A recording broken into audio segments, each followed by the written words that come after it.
Mueller special counsel office deleted essentially text messages of Lisa Page and Peter Strzok.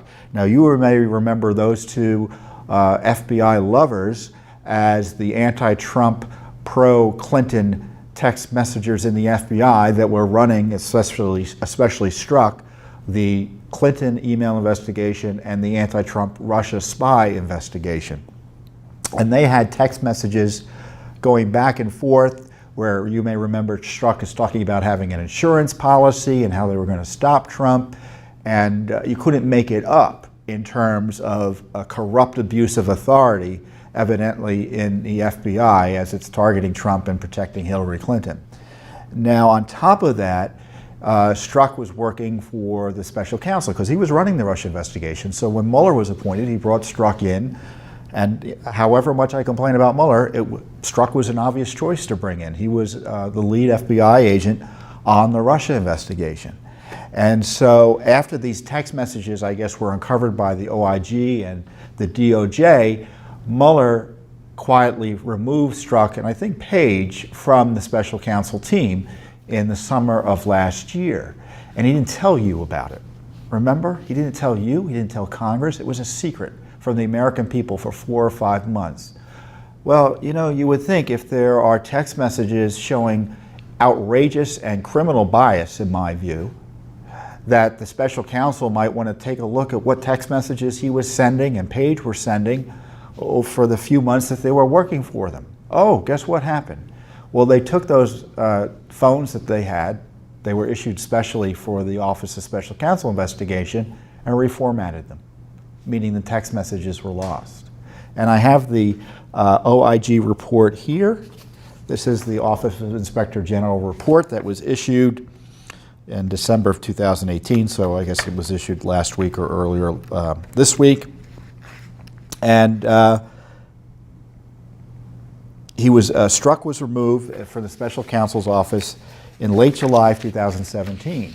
So what happened is, you may recall there was noise about text messages missing generally that the OIG was asking about. And in investigating that, they were able to recover about 19,000 text messages that had supposedly been deleted. Now, when anyone says text messages are deleted, I don't believe that. And sure enough, when they said they were missing text messages, they found almost 19,000 immediately. But according to the Office of Special Counsel, the phones that were issued to Page and Strzok were reformatted. In fact, one was given to another employee. They couldn't find anything, and that was Strzok's phone. Well, outrageously, the special counsel's office reviewed Strzok's text messages and supposedly didn't find anything substantive. And I don't know if they it doesn't look like they reviewed Page's messages at all. But both phones have been reformatted more or less to their factory settings. One was taken up by another employee. They couldn't find anything on that. And the other was reset in such a way, Page's phone, that they couldn't find anything. They were supposed to, this is the background, on January 12, 2017, the OIG announced the initiation of a review to examine whether the Clinton email investigation was handled properly. And in that context, they found these smoking gun text messages. And as I said, many were missing. So the question I have is why the special counsel has been allowed to get away with this misconduct. Now, you may not think it's a misconduct. You may think it's a bureaucratic snafu. Well, you know, I was on Tucker Carlson earlier this week, and I made the point in discussing this story that Paul Manafort, for instance, was accused by the special counsel of withholding evidence and hiding evidence and maybe even trying to destroy evidence. You know what the special counsel's office did? They sent FBI agents with guns drawn to his home in an early morning raid to gather the evidence and protect the evidence. But if you're the government and there's evidence of misconduct and you destroy it, what happens? In the case of Mueller, he's allowed just to move along.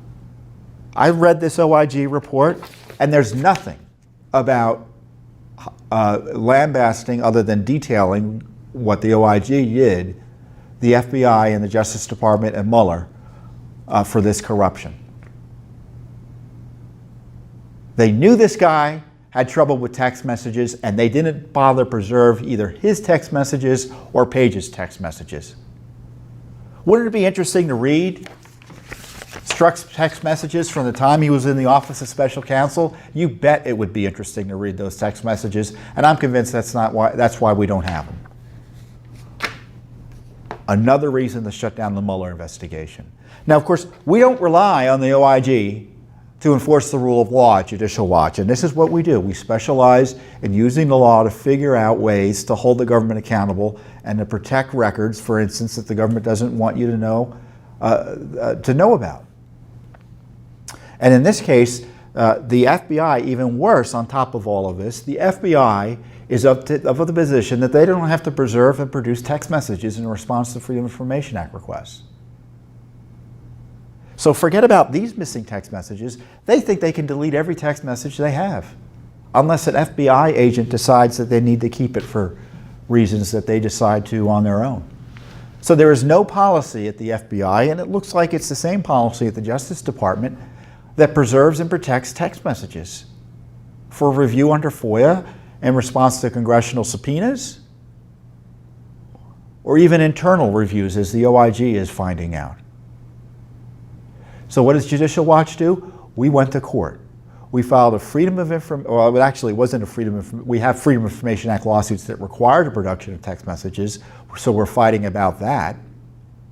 For instance, text messages of Peter Strzok and Lisa Page, the corrupted FBI #2 Andrew McCabe.